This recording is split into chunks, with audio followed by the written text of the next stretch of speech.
Splatterhouse 2, The Next Victim. Chapter 1, Terror Mask Awakening.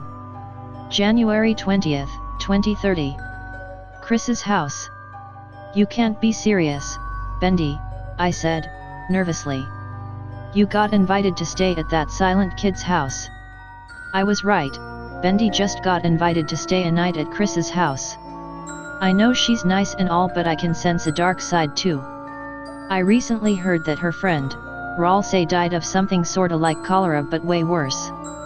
Now she acts weird, trying to commit suicide to join her.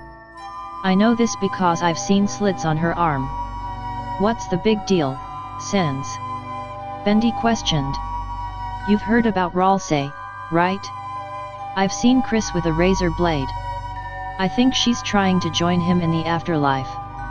I explained to him. Bendy and I were destined to be best buddies. I first met him in Haddington's factory, trying to find his first treat. He's so kind, that he even helped me get in the boat when I became a blueberry. I didn't hear about Ralsei until now. He was so cool though too, Bendy whimpered with a sad face. It was true. Me, Bendy, Chris and Ralsei used to play Cards Against Humanity together, and Ralsei would come up with the funniest replies to the questions on the card. We arrived at Chris's house around 8 p.m. and it was sort of foggy out, so the house looked spooky, although it's not Halloween anymore. Bendy knocked on the door and Toriel let us in. We saw Asriel, sitting in a chair, reading a comic book. I waved hi to him. He waved back. We found Chris, alone, drawing a picture of what seemed to be her with Ralsei in heaven. "Hey, guys," Chris mumbled. "I see you got my invitation." "Yup," Bendy said, sitting beside her. "I heard about Ralsei, I'm sorry for your loss." Chris looked at him with grief. Thank you," Chris looked away from him, looking depressed. I was looking at a picture of Chris and Ralsei. They were holding hands, but Ralsei was scribbled out with a halo on top. "I've been thinking about you, Sens." I instantly looked at Chris with a suspicious look. She stood, and seemed to be holding something behind her back. "You and Bendy were always my best friends," she smirked, then she rushed over me and stabbed me with a knife. "Sorry it had to end this way, I must have a sacrifice to bring my little Ralsei back." She then grabbed a petrified Bendy and left the room through her closet door.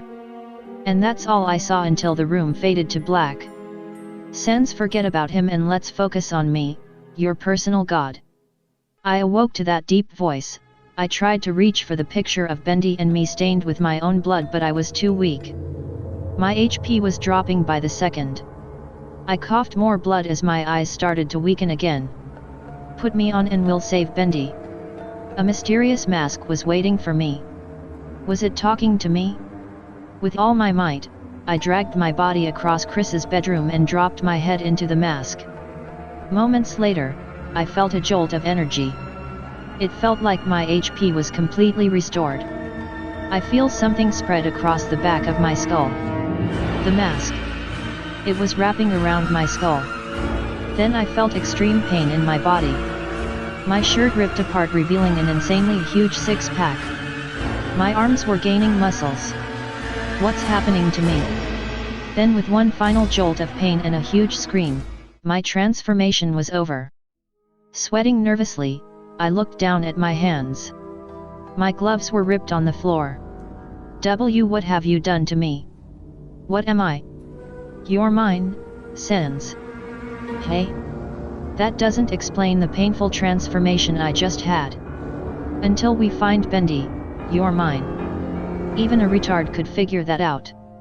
I could tell this was not my day. End of chapter 1.